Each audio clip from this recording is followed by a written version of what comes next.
Dans une époque où l'iniquité régnait sur de nombreuses villes, Dieu choisit un prophète, Jonas, pour accomplir une mission particulière. Bien reçu, mon ami. Nous nous reverrons la prochaine fois.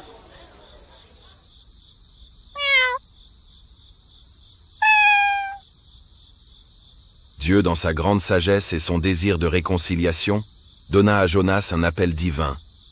Jonas, Jonas, lève-toi et va à Ninive.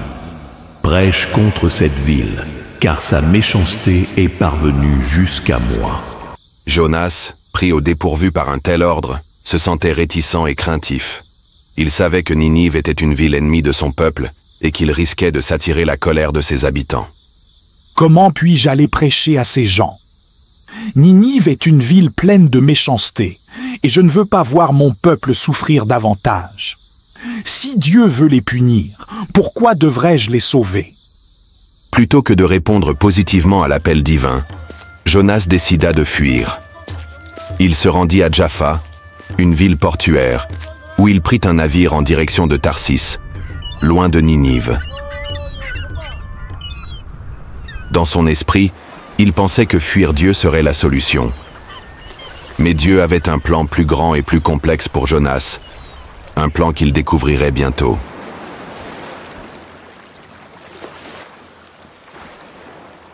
Alors que le bateau voguait paisiblement au début, une force divine se manifesta soudainement.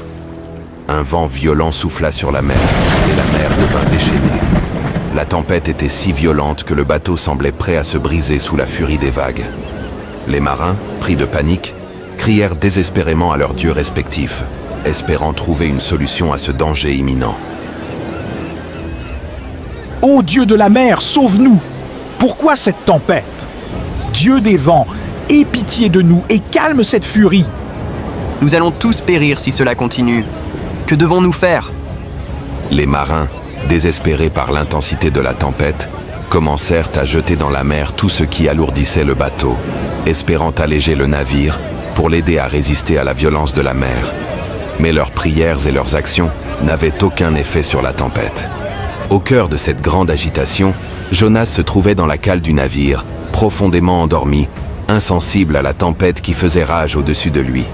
Le capitaine, ne comprenant pas pourquoi Jonas ne réagissait pas, se précipita vers lui, furieux et confus, lui ordonnant de prier son Dieu. « Pourquoi dormez-vous, homme de Dieu? Prie ton Dieu, peut-être qu'il nous sauvera.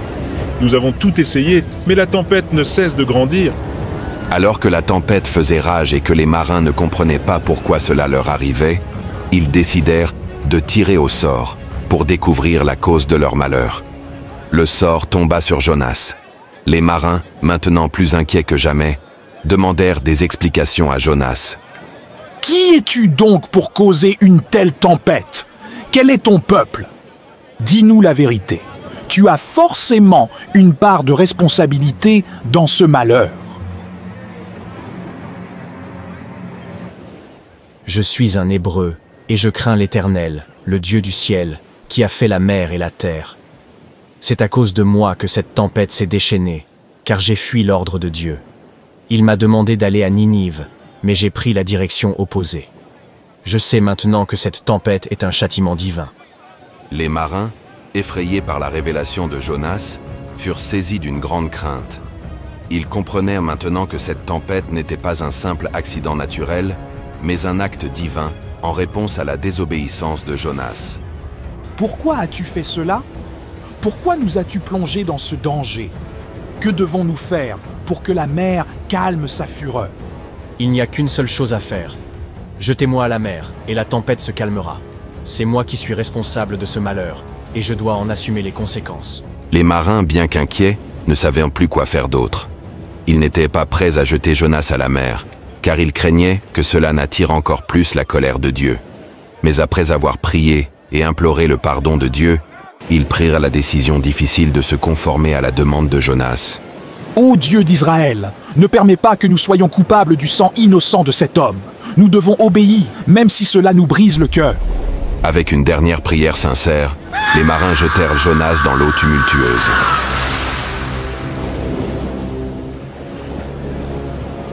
À l'instant où Jonas toucha la mer, une grande créature marine, souvent appelé un grand poisson, se précipita vers lui. En un instant, il fut englouti par la bête et la mer devint calme.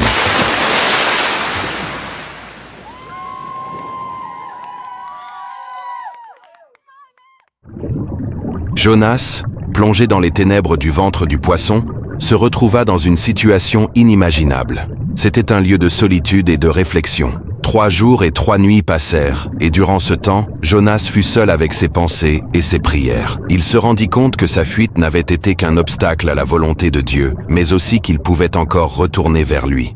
Seigneur, je suis dans le fond de l'abîme, mais même ici, je peux crier à toi. Sauve-moi, et je remplirai la mission que tu m'as donnée. Alors que Jonas priait, se repentait et se soumettait à la volonté de Dieu, Dieu écouta ses prières et ordonna au grand poisson de vomir Jonas sur la terre ferme. Ainsi, Jonas fut délivré de sa captivité, prêt à obéir enfin à l'appel de Dieu. Seigneur, je te remercie de m'avoir donné une seconde chance.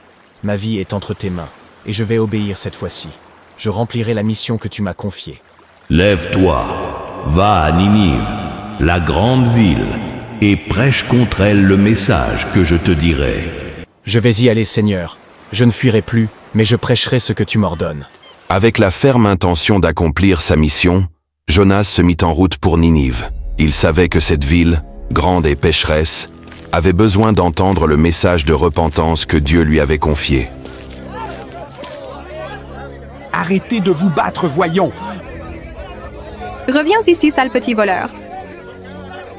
Ceste ma marchandise. Non, taille une voleuse. Mais arrête-toi, saleté de bête. Tu n'entends pas? Il commença à parcourir les rues de la grande ville, traversant ses quartiers, criant son message avec une urgence qui ne laissait aucune place à l'ignorance. Encore 40 jours, et Ninive sera renversée. Repentez-vous, car le jugement de Dieu est imminent. Je sais que ce message pourrait me coûter cher, que cette ville pourrait me rejeter, mais c'est ce que Dieu m'a demandé de faire. Les habitants de Ninive étaient choqués et troublés par l'intensité du message de Jonas. Au cœur de la ville, des murmures commencèrent à se répandre. Qu'est-ce qui se passe? Pourquoi ce prophète annonce-t-il notre fin? Prends garde à toi, Ninive, car tes jours sont désormais comptés. Ninive va être frappée par la puissance de Dieu. À l'étonnement de Jonas, les habitants de Ninive, du roi jusqu'au plus humble, réagirent au message de repentance qu'il leur avait proclamé. Ils prirent le message de Dieu au sérieux, et une profonde transformation commença à se produire. Des cris de détresse et de contrition se faisaient entendre dans toute la ville. Les gens, se rendant compte de la gravité de leurs péchés, se vêtirent de sacs et se couvrirent de cendres, symbole de leur humiliation et de leur repentir sincère. Nous avons péché contre Dieu. Nous devons nous repentir. Si nous ne nous repentons pas, nous serons détruits. Le temps est venu de nous tourner vers lui, de tout cœur. La parole de ce prophète ne peut être ignorée. Je me lève de mon trône, je dépose mon manteau royal, et je m'habille de sac comme tout un chacun. Peut-être que Dieu aura pitié de nous et nous épargnera. Que ni homme ni bête ne mangent, ne boivent, mais que tous, hommes et bêtes, se couvrent de sacs et crient à Dieu de toute leur force, qu'ils se détournent de leur mauvaise voie et de la violence qui est dans leurs mains. Ainsi, le roi et ses sujets se mirent tous dans un état de contrition extrême, demandant à Dieu de les pardonner. Voyant leur humilité, Dieu, dans sa bonté, décida de faire miséricorde à Ninive et de ne pas exécuter la destruction qu'il avait initialement prévue. Pourquoi, Seigneur? Pourquoi as-tu choisi d'épargner cette ville si pleine de péchés? Ils ne méritent non pas ta miséricorde. Pourtant, je vois ta bonté envers eux. C'est exactement ce que je redoutais. Je savais que tu étais un Dieu plein de compassion et de bonté et que tu renoncerais à détruire cette ville. C'est pourquoi j'ai fui à Tarsis. Tu es trop miséricordieux, trop bon pour détruire ceux qui ne le méritent pas. Jonas se fit une cabane et s'assit dessous, à l'ombre, jusqu'à ce qu'il vît ce qui arriverait à la ville. Et l'Éternel Dieu fit croître un ricin qui monta au-dessus de Jonas pour lui faire de l'ombre à la tête et pour le délivrer de son malheur. Jonas se réjouit grandement de ce ricin. Mais le matin du jour suivant, Dieu fit venir un ver qui attaqua le ricin, et il se dessécha. Lorsque le soleil se leva, Dieu fit souffler un vent d'est brûlant, et le soleil frappa la tête de Jonas, si bien qu'il s'évanouit. Il demanda la mort. « Seigneur, était-ce trop te demander de me laisser cet arbre? Qui me procurait un peu de confort? C'est injuste, je préfère mourir que de voir Ninive encore debout. » Jonas, tu as pitié de ce ricin que tu n'as pas fait croître, qui est né en une nuit et a disparu en une nuit. Et toi, tu t'indignes que je n'ai pas pitié de Ninive, cette grande ville, avec ses habitants innocents qui ne savent pas ce qu'ils font, et de plus, beaucoup d'animaux. Ne devrais-je pas avoir de la compassion pour eux? Dieu, dans un acte de pédagogie et de miséricorde infinie, expliqua à Jonas que sa compassion allait bien au-delà des considérations humaines. Il ne s'agissait pas seulement de juger un peuple sur ses actions passées, mais de voir leur potentiel à changer, à se repentir et à être restauré. L'histoire de Jonas du début à la fin est une leçon poignante sur la repentance, l'obéissance et la miséricorde divine. Jonas, dans sa fuite initiale, représente la résistance humaine à la volonté de Dieu. Sa colère et son incompréhension face à la miséricorde divine envers Ninive révèlent les faiblesses et les jugements humains limités.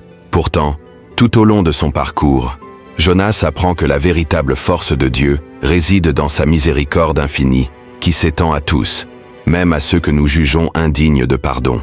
Dieu, dans son amour infini, nous appelle à agir avec miséricorde, à obéir à sa volonté et à partager le message de repentance et de réconciliation, non seulement avec ceux que nous aimons, mais aussi avec ceux que nous pouvons considérer comme étant dans l'erreur. L'histoire de Jonas nous rappelle que la miséricorde divine dépasse de loin les limites humaines et que chacun a la possibilité de changer sous l'influence de l'amour de Dieu. Merci d'avoir suivi la vidéo jusqu'ici. Si vous avez regardé jusqu'à la fin, écrivez en commentaire « Miséricorde ».